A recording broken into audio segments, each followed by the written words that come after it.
Hi, I'm Hunter with Small Arms Combatives. Today I want to do a little bit of show and tell about my service rifle. So this is pretty much when I started shooting service rifle. This was it. 20-inch barrel, open sights.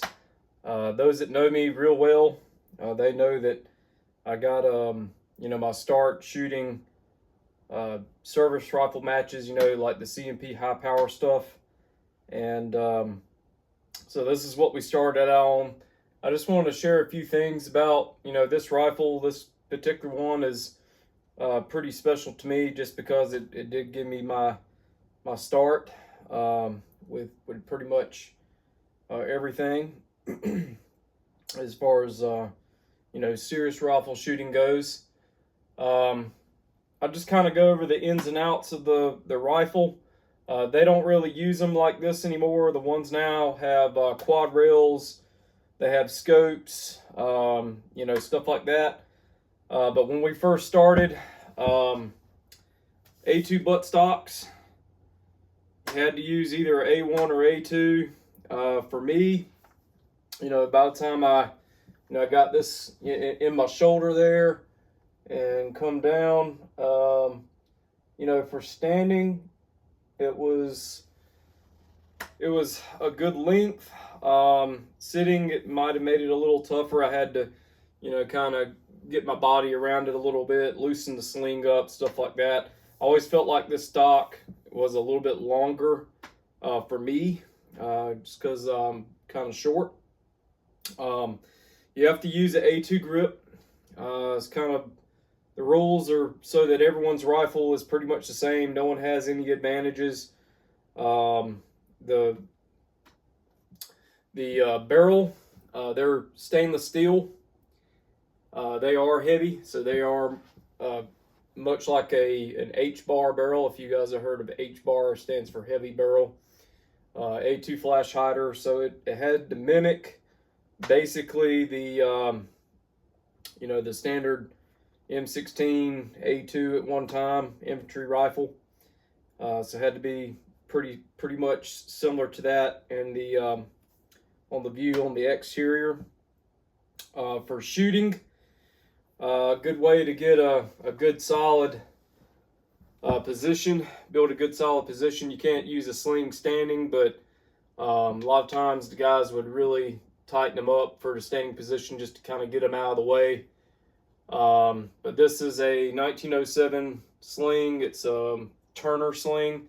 So this is usually what, service rifle shooters would use pretty much. And I never used a leather sling. The biothane really just sticks. I know a lot of guys like leather. I don't know, it's just, I felt, I'm young, so, or was when I was starting this. So I felt like the biothane would be the way to go. They didn't stretch out, stuff like that. Underneath this handguard is pretty unique. It's actually a free float tube. So I think I'll pull that off and give you guys a, show y'all that. The A2 aperture, or the A2 style carrying handle, it is a unique national match aperture, and the adjustments are 1/4 minute adjustments. So this is made for, shooting high power matches. Gosley trigger, high speed national match. The one that has always been about $280. A 20 round magazine. Why 20 round magazine? Because you're not allowed to use a 30 round magazine. That way no one has the advantage of being able to rest the magazine on the ground, or wedge the magazine, here between the crook of your arm or something, stuff like that. That would be illegal. Okay. And the unique thing about these sights, though, the front sight post is a 7/2 thousandths sight post, so a wide front sight post generally would be just as wide as the aiming black for you Marines out there, if you know your table one qual, same width as your alpha target, so your 200-yard slow fire target. And so yeah, that's pretty much it. I would take a silver Sharpie or a paint pen or something. I'd write my dopes right here on the side of the rifle, so I knew, I would initially zero this as 100 yards, the center of the front sight post and the rear sight, and then 10 here would let me know that's for my 200 yards. 22 clicks up from bottom would be 300, and then 61 up for the 600 yard stage. And yeah, it kind of used to suck, because you sit out there and you would actually have to count these clicks. 1, 2, 3. And I would have someone talk to or ask me a question. I'm sitting there trying to put my my dope on for 300 or 600, and someone make me lose count. So, but yeah, this is it. This is the service rifle that I got a good start with. I'll get a little closer view of this rear sight, so you guys can take a look at that. They are unique in a way, and so I'll get a good close-up view of this thing so y'all can see that. Okay, so here's this A2 style carry handle. I was pretty smart when I decided to start shooting. I actually got a carrying handle, and I had my service rifle made in a flat top. Not that I knew that they were ever going to allow scopes in the future, but these things cost $250. They're unique because of the system that they have here. That the way you guys are looking at it doesn't look any different than any other detachable carrying handle. But I'll kind of show you the differences here in a minute. But the facts are, I could take this off of one rifle and put it on another one if I need to, and I wouldn't have to worry about the extra fee of getting another one of these fixed. Okay, and I kind of am glad I did, because when the service rifle rules changed, all I had to do was pull this off and stick a scope rail on the on the flat top. Everyone else had to buy a new upper receiver for their rifle and tear their rifles down and all that kind of stuff. So this was a very easy fix for me. And but here, let me go ahead and kind of give y'all a close-up view here. So as you can see, it's a little bit different. The clicks are every 5 you'll get a number, so 5, 10, 15, 20, and so on. So that elevation wheel is a little bit different than the actual ones the military used. Okay, and it'll tell you elevation up, elevation down. Over here is the windage knob. Okay, and I put a mark there, that way I know that's where my windage is center. And the reason why we do that is because at 300 yards even, and especially 600, I've never shot a match where I've never had to put any wind on it at all. I don't think. I always at least had to put at least a half minute of wind, or if you're at Camp Perry, you had, goodness, I know a lot of times I've been there 4 or 5 minutes of wind, because the wind blows 15 or 20 miles an hour up that way. But if we turn over on the back or on the bottom here of this this carrying handle, there's actually a pin in there. So one thing about these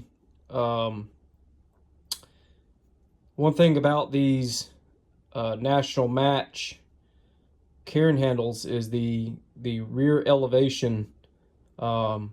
It rises up and down perfectly because there's a pin, and I don't know if it's hard to see, but there's some pins down in there.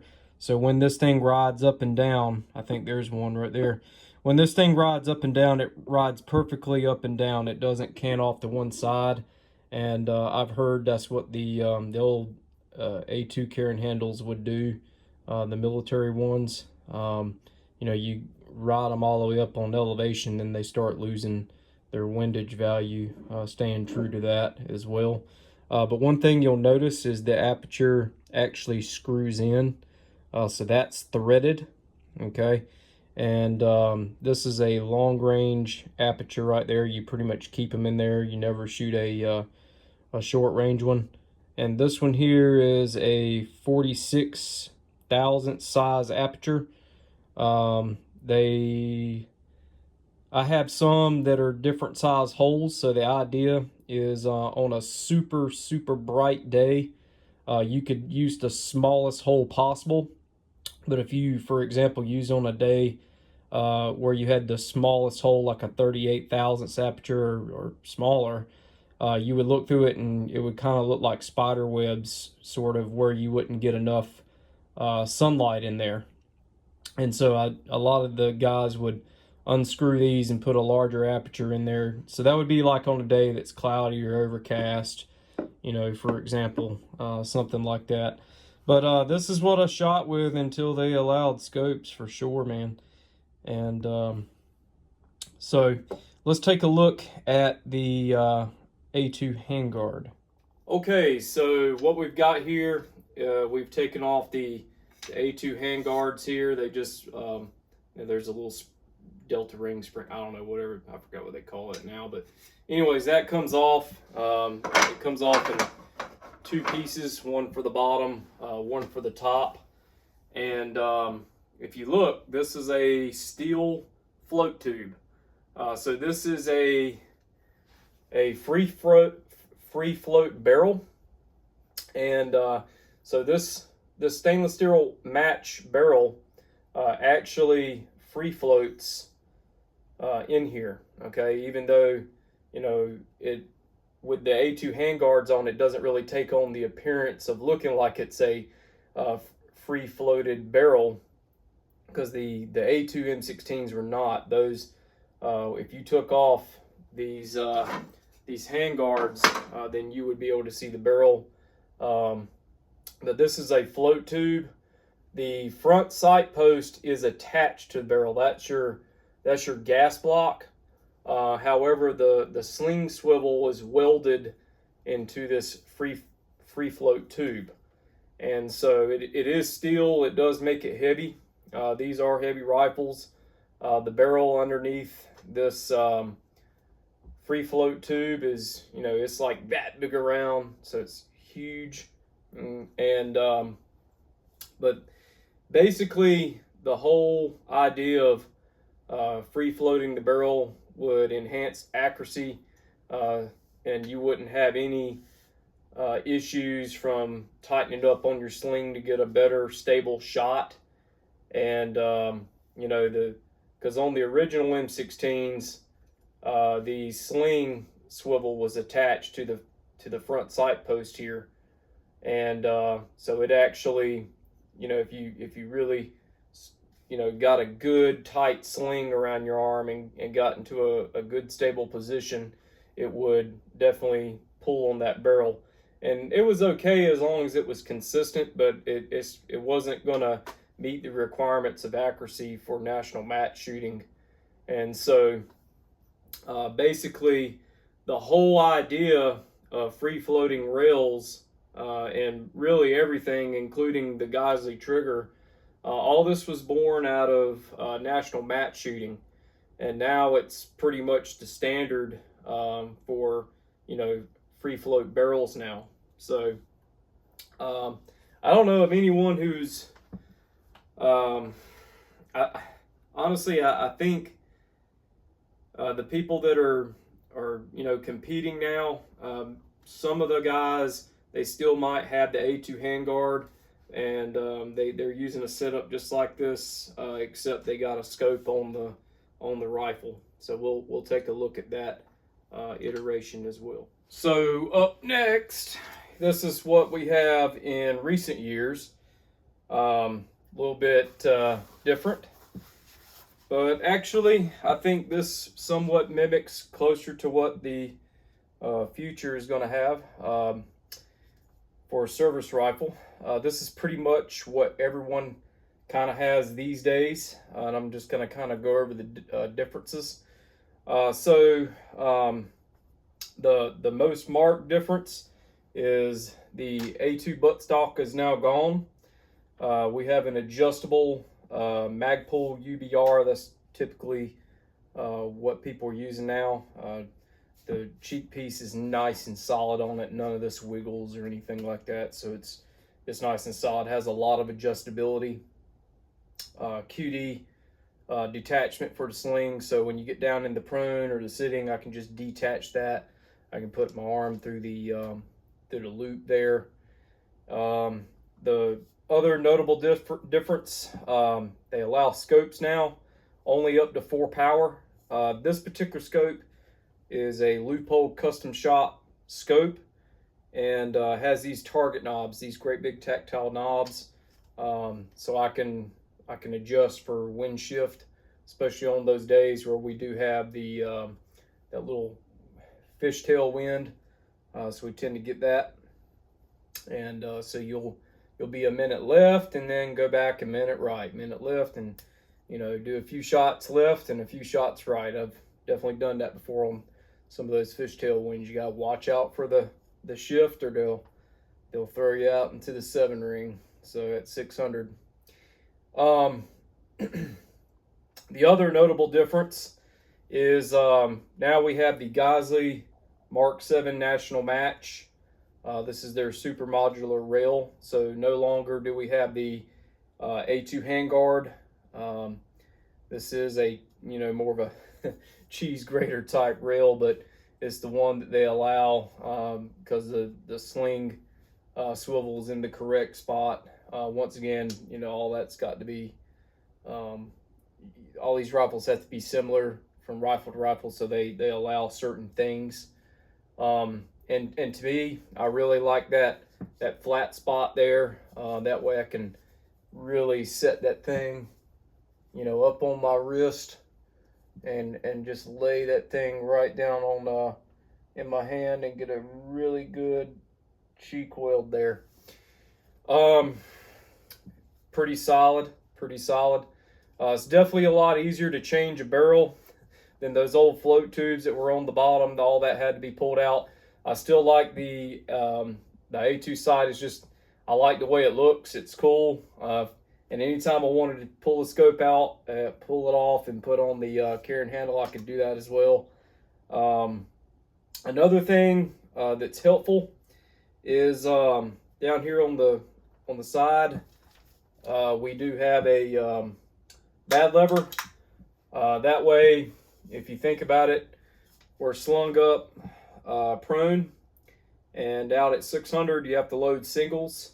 Typically shoot a 80 grain Sierra, and reaching over to hit the ping pong paddle for every single round, that gets kind of old. So putting that round in and then hitting that bad lever there shuts the bolt, and I've already got my hand on the grip, and I'm ready to shoulder the rifle again. Or a lot of shooters keep them in their shoulder. Sometimes I like to I don't want to get lazy with the position, so what I'll do is I'll take the stock out of the shoulder each time, put it back in the shoulder, get a good cheek weld, rebuild that position.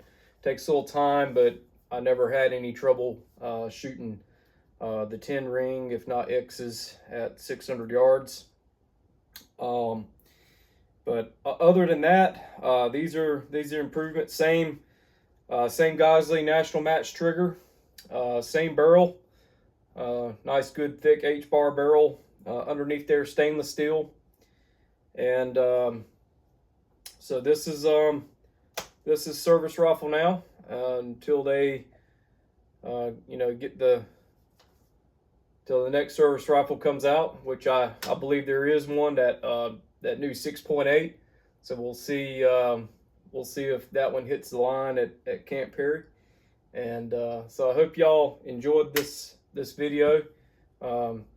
Few good historical points there on the history and development of AR-15s for the most part, because the old A2 rifles, what they all used to be until they came out with all this new hotness and stuff now. So, but I hope everyone enjoyed the video. If you want to come out and maybe shoot some of these rifles that we got, come out to our range days. We have them on the website, Small Arms Combatives. I hope y'all have a great day. Over and out.